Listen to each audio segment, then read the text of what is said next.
Assalamualaikum, salam sejahtera bagi kita semua.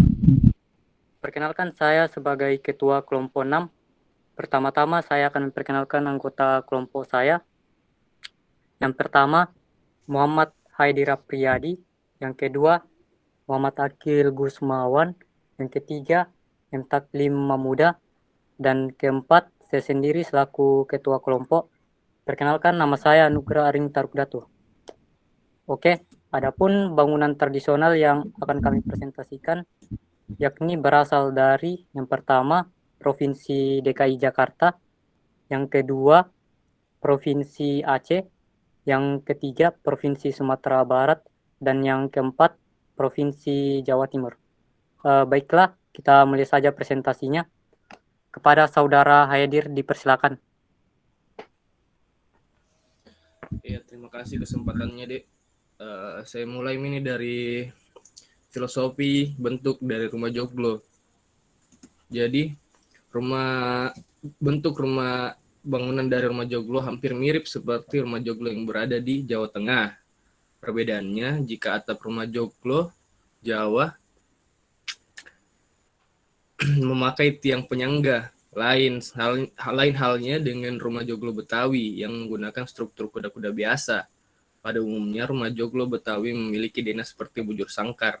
Walaupun begitu, tiap bentuk sebenarnya adalah persegi panjang yang salah satu garis panjangnya terdapat dari kiri ke kanan ruang depan. Lanjut. Ya, ini sebenarnya perbedaannya antara rumah joglo Betawi sama yang ada di Jawa. Jadi bangunan rumah adat ini mirip dengan rumah adat Jawa, terutama bagian atapnya. Perbedaannya adalah pada joglo Jawa dan ada suku guru, yang ini yang di tengah yang kita lihat 4 berdiri tiang toh. Sedangkan pada joglo Betawi tidak ada, jadi dia pakai struktur kayu, Ji. Lanjut, ornamen dan bentuk atau bentuk. Satu, ornamen gigi balang yang biasa ada di kayak lisplang-lisplangnya itu. Ornamen gigi balang biasanya terdapat pada lisplang rumah-rumah penduduk Betawi. Lisplang adalah bagian dari bangunan yang berfungsi menutupi bagian atas bangunan sehingga tampak rapi. Lisplang memiliki fungsi estetika dan konstruksi. Makna tersebut digunakan karena belalang hanya bisa mematahkan kayu menggunakan gigi jika dikerjakan secara terus-menerus dalam waktu yang lama. Secara keseluruhan, ornamen gigi balang memiliki makna pertahanan yang kuat dan keberanian. Makna tersebut adalah prinsip utama yang dipegang teguh oleh masyarakat Betawi. Yang kedua itu ornamen banji, berpola segi empat. Pola ini dikembangkan dari ornamen dasar swastika yang merupakan pengaruh kebudayaan Hindu yang artinya dinamis. Ornamen banji sering dikombinasikan dengan unsur tumbuh-tumbuhan. Yang paling banyak dipilih adalah bunga lima atau bunga tapak darah yang kita bisa lihat di samping itu gambarnya. Selanjutnya, yang ketiga, ornamen bunga melati terdapat pada tiang penopang atap. Ornamen ini merupakan simbol keceriaan, keharuman, dan keramahan terhadap siapapun. Tidak heran jika masyarakat Betawi selalu terbuka bagi siapapun yang ingin bertamu ke kampungnya. Seperti halnya bunga melati, ornamen bunga cempaka merupakan simbol bahwa kehidupan pemilik rumah haruslah selalu wangi dan harmonis. Oke, terima kasih. Dikembalikan ke ketua kelompok. Selanjutnya silakan. Oke, itulah tadi presentasi dari Provinsi DKI Jakarta, Rumah Adat Provinsi DKI Jakarta. Selanjutnya, saya akan mempresentasikan rumah tradisional dari Provinsi Aceh. Arsitektur Rumah Adat Provinsi Aceh. Berikutnya, filosofi bentuk rumah Aceh. Adapun rumah adat Aceh lebih dikenal dengan sebutan Rumo Aceh. Dua kata ini diambil dari kata rumo, artinya rumah, dan Aceh. Rumah tradisional Aceh sengaja dibuat panggung dengan jarak antara tanah dengan lantai rumo Aceh mencapai 2,5 meter sampai 3 meter. Dikarenakan kehidupan masyarakat Aceh yang umumnya petani dan nelayan.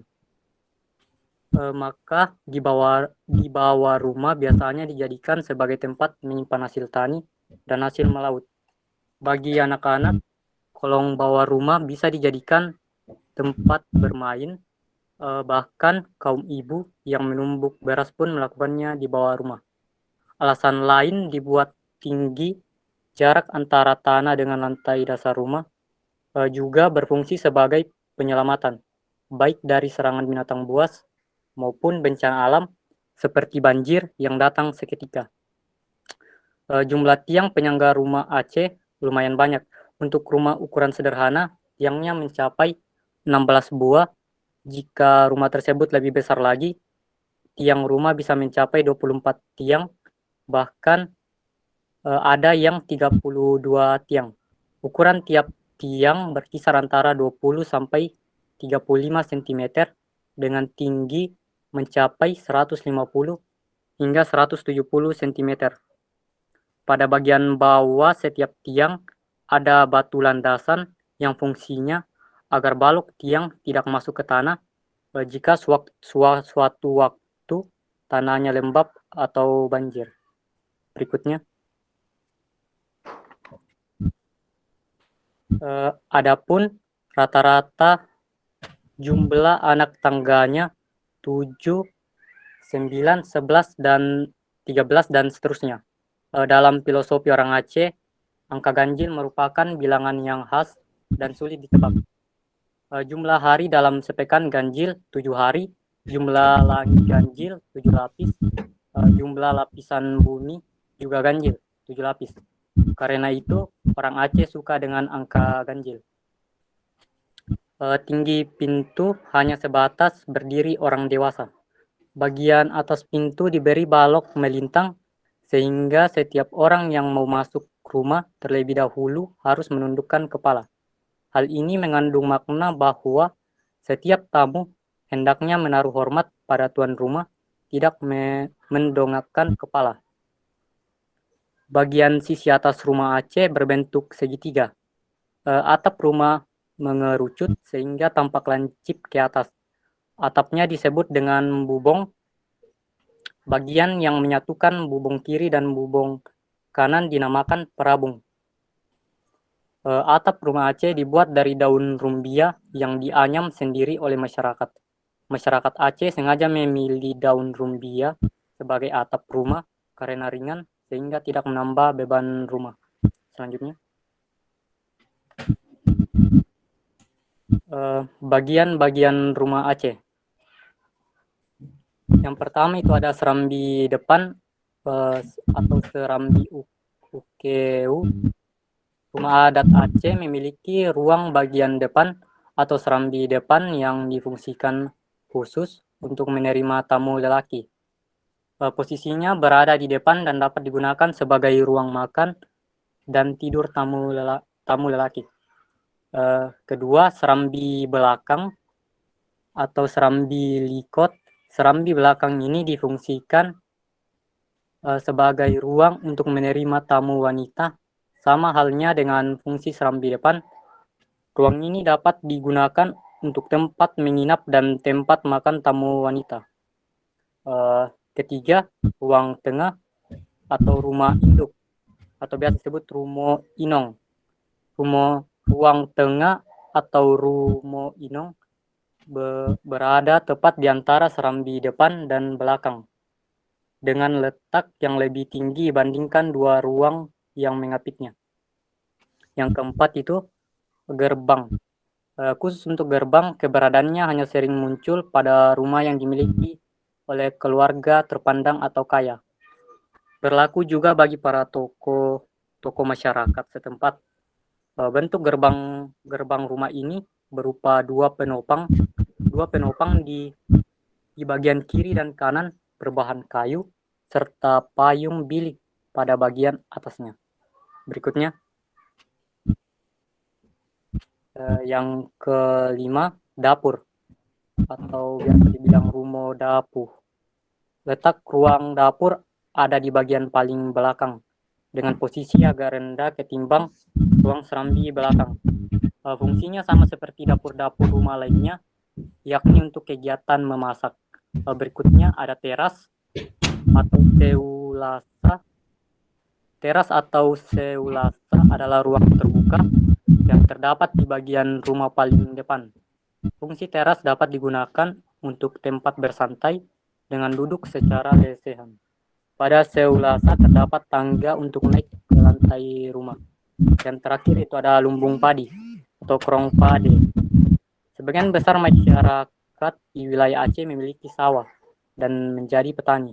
Karena itu biasanya di rumah mereka terdapat lumbung padi atau krong padi. Namun letak dari ruang lumbung padi ini dibangun terpisah dari ruang-ruang utama rumah. Oke, berikutnya. Di sini ada gambar tampak rumah Aceh. Yang di paling atas itu ada tampak depan, di bawahnya itu ada tampak belakang, lalu ada tampak samping kanan, lalu ada tampak samping kiri. Oke, berikutnya. Estetika pada rumah Aceh. Motif-motif pada rumah Aceh antara lain, yang pertama itu ada motif keagamaan. Motif ini bercorak bulan dan bintang. Selain tulisan kaligrafi atau tulisan Arab, kaligrafi yang paling banyak ditemukan adalah tulisan Allah dan Muhammad dalam bahasa Arab. Motif ini ditemukan di dinding bagian tulak agen. Dapat dilihat itu ada contohnya di samping motif lafal Allah pada tulak agen. Yang kedua itu ada motif flora. Motif ini mengikuti bentuk tumbuh-tumbuhan, baik akar, bunga, batang, maupun daun. Motif ini biasanya terdapat pada tangga, dinding tulang agen atau rongga angin, balok pada bagian kap atap, dan jendela. Berikutnya itu ada motif fauna. Motif ini bercorak hewan unggas yang disukai oleh masyarakat Aceh secara umum, seperti merpati dan balam atau perkutut. Yang keempat itu ada motif pucuk rebung atau pucuk rebung bambu, yang maksudnya hidup bermula dari rebung lalu berproses menjadi bambu. Yang kelima itu ada bugong kipa atau bunga kipas. Yang keenam itu ada motif daun sirih. Contohnya ada di samping.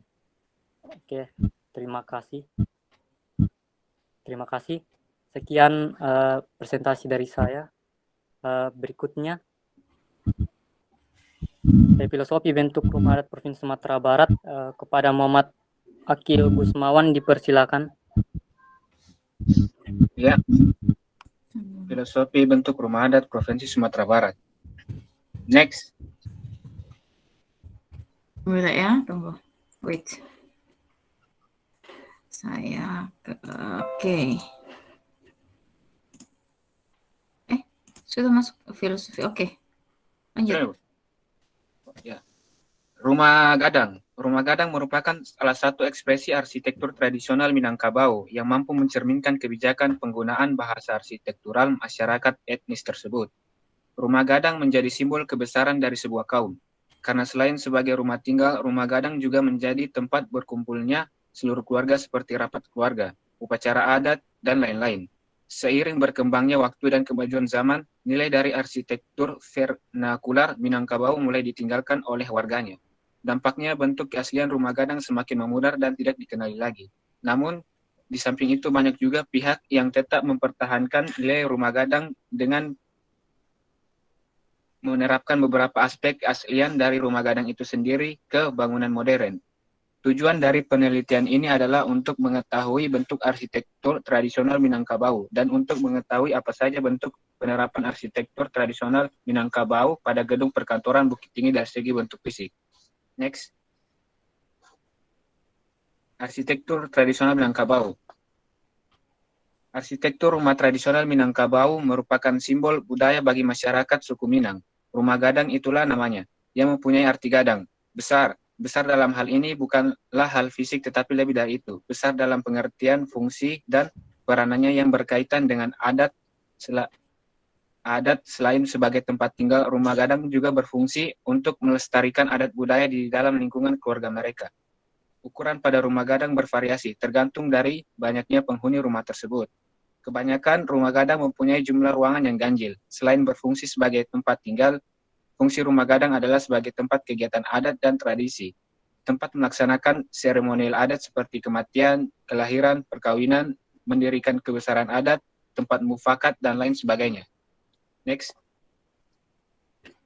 Wujud fisik dari rumah gadang secara keseluruhan, yang terbagi atas kaki, badan, dan kepala yang pada dasarnya terbentuk dari geometri sederhana. Dena rumah adat rumah gadang sangat sederhana, yaitu persegi panjang, dengan pembagian ruang yang juga sederhana. Masa badan bangunan juga sederhana dengan adanya menerapkan bangunan geometri dalam kaidah bidang planar. Dena dan masa badan bangunan pada dasarnya merupakan simbol dari hal yang lebih bersifat non-fisik seperti cara hidup dan kepercayaan. Di bawah ini ada contoh gambarnya. Berikut cara hidup masyarakat Minangkabau yang dipengaruhi oleh sistem genealogis matrilineal yang mereka anut, di mana posisi kaum perempuan dalam masyarakat dianggap penting. Kepercayaan yang mereka anut yaitu agama Islam yang mempengaruhi batasan ruang antara perempuan dan laki-laki yang kesemuanya mempunyai penjelasan yang amat panjang dan rumit, tergambar dalam dena yang sederhana berikut. Bentuk rumah adat gonjong.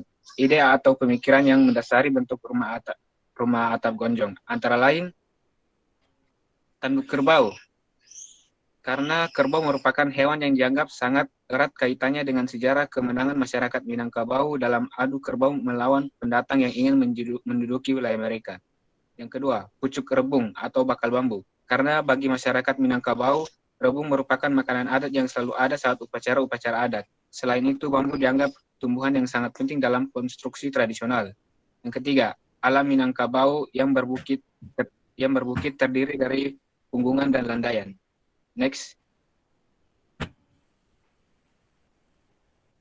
Adapun bentuk bangunan yang menyerupai trapesium terbalik merupakan representasi dari kapal atau perahu layar. Hal ini merupakan kenangan terkait asal-usul nenek moyang Minangkabau yang dianggap berasal dari rombongan Iskandar Zulkarnain yang berlayar dari kapal dari daerah asalnya dan kemudian terdampar di dataran Minangkabau. Sekian dari Rumah Adat Sumatera Barat.